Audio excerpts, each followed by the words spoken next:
नेक, shoulder और year का पूरा एरिया काफी सेंसिटिव होता है।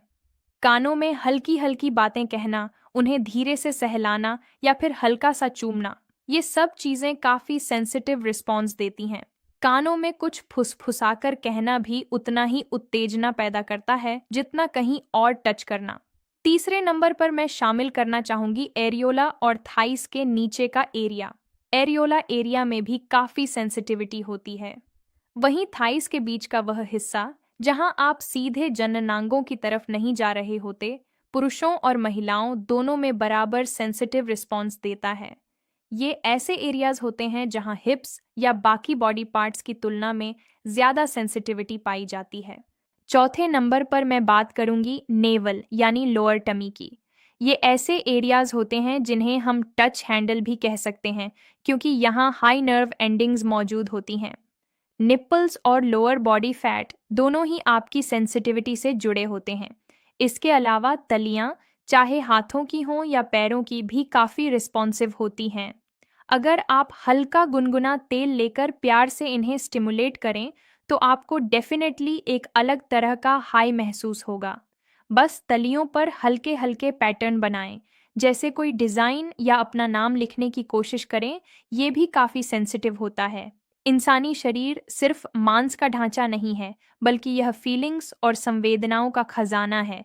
जब हम गंदी फिल्मों के प्रभाव में आ जाते हैं तो हम इन नाजुक और गहरी संवेदनाओं को नज़रअंदाज करके सिर्फ आक्रामकता और अग्रेशन की ओर झुक जाते हैं। यही कारण है कि मनोवैज्ञानिक ट्रीटमेंट ज़रूरी हो जाता है, ताकि आप फिर से अपनी नेचुरल बॉडी क्लॉक से जुड़ सकें। जो सेंसिटिव एरियाज मैंने आपको बताए हैं, ये बिना किसी तनाव या गिल्ट के आपको ऐसा आनंद दे सकते हैं जो पेनिट्रेशन से भी ऊपर महसूस हो सकता है।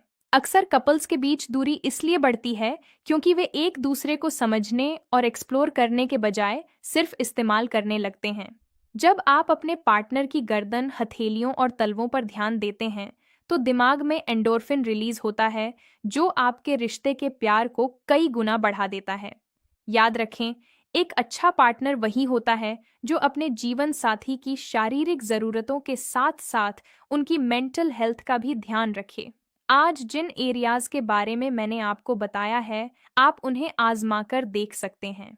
ये न सिर्फ आपको एक अलग तरह का चरम सुख दे सकते हैं, बल्कि आपके बीच के इमोशनल बॉन्ड को भी और ज़्यादा स्ट्रॉन्ग बना सकते हैं। गंदी फिल्मों की जो दुनिया होती है वो अक्सर फेक होती है, लेकिन आपका शरीर और आपके पार्टनर का असली टच पूरी तरह रियल होता है। इस सच्चाई को स्वीकार करें और अपनी शादीशुदा लाइफ को एक बेहतर और हेल्दी दिशा में लेकर जाएं।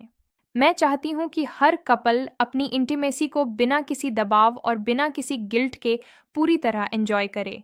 हमेशा याद रखें कि सही और सटीक जानकारी ही आपके और आपके रिश्तों की सुरक्षा की सबसे बड़ी चाबी होती है। क्योंकि कई बार ऑर्गेज हमेशा सिर्फ पेनिट्रेशन पर ही डिपेंड नहीं करता, बल्कि ये बॉन्डिंग, फोकस और सही कनेक्शन भी मांगता है, और इसमें आपका पूरा ध्यान होना ज़रूरी होता है। हम इंसान अक्सर चलते चलते इतना नहीं सोच पाते कि चीज़ें कैसे होंगी और कैसे सब सही होगा। मुझे उम्मीद है कि मेरी ये वीडियो आपके लिए मददगार रही होगी। अगर आपकी लाइफ में भी ऐसी कोई डिमांड्स आ रही हैं जो आपको अनकंफर्टेबल या असहज महसूस कराती हैं, तो चुप बिल्कुल मत रहिए। बातचीत और डॉक्टरी सलाह ही इसका सबसे सही और एकमात्र समाधान है। अपनी बॉडी को समझना और उसका सम्मान करना ही बेहतर सेक्सुअल हेल्थ की पहली और सबसे ज़रूरी सीढ़ी है। अगर आप ऐसी ही और सेक्स हेल्थ और इंटीमेसी से जुड़ी वीडियो देखना चाहते हैं तो चैनल को अभी सब्सक्राइब करें। अगर कोई भी सवाल हो तो कमेंट में ज़रूर लिखें।